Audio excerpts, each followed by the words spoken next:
Got a dead corners cross this morning. It's the second one recently. I believe, if my math is right, these guys are about 8 weeks old. And as you can tell, they're probably about ready for butcher. We are not ready to butcher till next weekend. And that's one of the problems with these guys, is they start to have health problems. They grow so fast. They have heart attacks. Their legs start to not be able to bear their weight. They just have all kinds of issues. And I believe the last 2 days, or this past week, it's been the issue. It's definitely one of the learning things for me. We decided this past week to cut back on their feeding.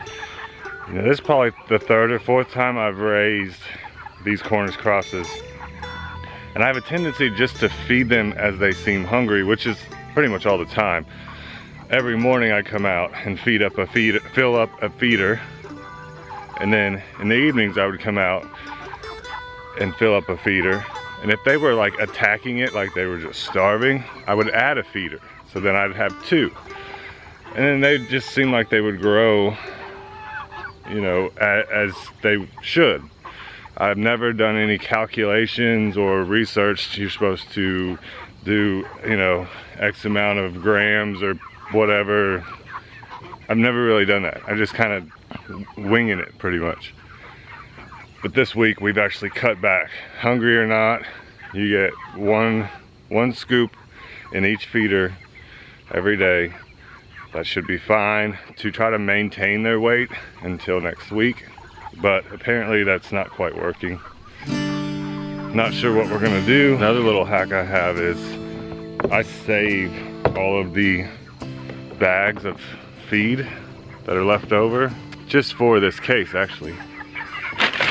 They're real thick, they're real durable bags. I've always felt like they could be used for something.